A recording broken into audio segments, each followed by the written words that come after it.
দর্শক, নিজের club Al হিলালের হয়ে বছর শেষে নেইমারের নতুন একটি রেকর্ড এবং আল হিলাল কবেই বা চাচ্ছেন নেইমার জুনিয়র সর্বশেষ আপডেট কি, এ নিয়ে আজকের পুরো ভিডিওতে থাকছে বিস্তারিত আলোচনা। তাই ভিডিওটি একদম মনোযোগ সহকারে দেখতে থাকুন। প্রথমেই আসি নেইমারের রেকর্ডটি নিয়ে। দর্শক, বর্তমানে সোশ্যাল মিডিয়া জুড়ে ভাইরাল হয়ে গেছে নেইমার আল হিলালের হয়ে একটি রেকর্ড করেছেন। অর্থাৎ গত বছর মাঠে নেমেছেন মাত্র 42 মিনিট মাঠে নেমেই পেয়েছেন 101 মিলিয়ন ইউরো। অর্থাৎ যেখানে প্রতি মিনিট মাঠে নামার জন্য পেয়েছেন 2.4 মিলিয়ন ইউরো, যেটি ফুটবল বিশ্বের একমাত্র রেকর্ড হিসেবে ধরে নিয়েছেন ফুটবল সমর্থকরা। তবে দর্শক, এইটিকে রেকর্ড বলে কি আমরা নেইমারকে ছোট করছি না? এটা কি আসলে নেইমারের জন্য রেকর্ড হয়েছে? আপনি একটু মনোযোগ দিয়ে ভাবুন। আল হিলাল নেইমারকে কিনেছে পুরো একটা সিজনের জন্য। যদি আল হিলালের হয়ে নেইমার একটি ম্যাচ খেলতো, কিংবা 10টি ম্যাচ, কিংবা 15টি ম্যাচ, তাহলে তাকে আল হিলাল 101 মিলিয়ন ইউরোই দিত, কারণ এটা তার নির্ধারিত স্যালারি। কিন্তু দুর্ভাগ্যবশত নেইমার জুনিয়র 2024 সালে মাত্র 2টি ম্যাচে 42 মিনিট মাঠে নেমেছেন, তাই তাকে তার নির্ধারিত স্যালারিটি প্রদান করা হয়েছে।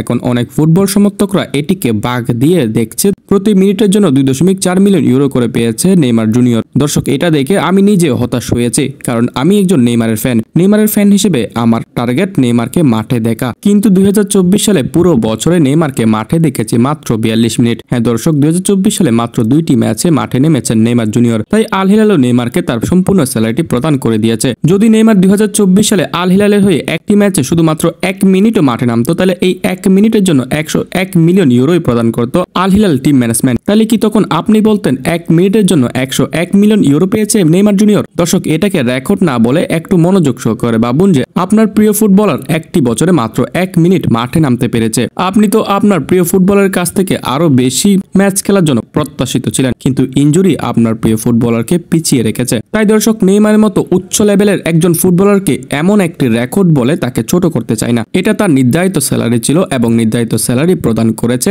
Al Hilal team management. এখন দুর্ভাগ্যবশত নেইমার মাঠে নামতে পারেনি, সেটা আমাদের জন্য অনেক কষ্টের বিষয়। এখন আসি নেইমারের ক্লাব ছাড়ার বিষয়গুলো নিয়ে। দর্শক, কিছুদিন আগে থেকে গুঞ্জন শোনা যাচ্ছে নেইমার আল হিলাল ছাড়বেন। তার প্রধান কারণ হলো সৌদি আরবের প্রো লিগগুলোতে এখনো নেইমারকে রেজিস্ট্রেশন করতে পারেনি আল হিলাল, যার কারণে নেইমার জুনিয়র শুধুমাত্র এএফসি চ্যাম্পিয়ন্স লিগের ম্যাচগুলোই খেলতে পারছেন। আল হিলালের বাকি ম্যাচগুলো একটাও খেলতে পারছে না নেইমার জুনিয়র। অন্যদিকে জানুয়ারি মাসটা শেষ হয়ে যাচ্ছে, আর এখনো আল হিলাল টিম ম্যানেজমেন্টের কোনো খবর নাই নেইমারকে রেজিস্ট্রেশন করার। কারণ নিয়ম অনুযায়ী মাত্র 10 জন বিদেশি প্লেয়ার রেজিস্ট্রেশন করতে পারবে, যেখানে ইতিমধ্যে 10 জনই রেজিস্ট্রেশন আছে। যদি নেইমারকে রেজিস্ট্রেশন করতে চায়, তাহলে একজনকে বিক্রি করে দিতে হবে। তবে এই বিষয়গুলো নিয়ে এখনো মাথা ঘামাচ্ছে না আল হিলাল টিম ম্যানেজমেন্ট। তবে নেইমার জুনিয়র ব্যক্তিগতভাবে বলেছেন আল হিলালে তিনি ভালোই আছেন, আল হিলালের হয়ে তিনি খেলতে চান। কিন্তু যদি আল হিলাল নেইমারকে রেজিস্ট্রেশনে না করে, তাহলে কিভাবে আল হিলালে থাকবে নেইমার জুনিয়র? শুধুমাত্র কি এএফসি চ্যাম্পিয়ন্স লিগ খেলার জন্য আল হিলালে পড়ে থাকবে? 2025 সালের মাঝামাঝি সময়ে নেইমারের সাথে আল হিলালের চুক্তি শেষ হবে। যদি আল হিলাল তাকে রেজিস্ট্রেশন না করে, তাহলে বছরের মাঝামাঝি সময়ে আল হিলাল ছাড়তে পারেন নেইমার জুনিয়র। হয়তো সান্তোস না হয় মায়ামি, এই দুইটি দল থেকে যে কোনো একটি দলে যেতে পারেন নেইমার জুনিয়র। আবার অনেকে প্রশ্ন করেছেন নেইমারের বর্তমান ফিটনেস কেমন, নেইমার কতটুকু প্রস্তুত আছে ম্যাচ খেলার জন্য। দর্শক, বর্তমানে নেইমারের ফিটনেস মোটামুটি ভালোই আছে। কয়েকদিন আগে প্রস্তুতি ম্যাচে মাঠে নেমেছে নেইমার, এবং বর্তমানে নেইমার অনুশীলনে ফিরেছেন। তাই বলাই যায় নেইমার জুনিয়র এখন ম্যাচ খেলার জন্য সম্পূর্ণ প্রস্তুত আছেন, এবং আগামী মাসের 5 তারিখ অর্থাৎ ফেব্রুয়ারি মাসের 5 তারিখ এএফসি চ্যাম্পিয়ন্স লিগে আল হিলালের হয়ে মাঠে নামবে নেইমার জুনিয়র।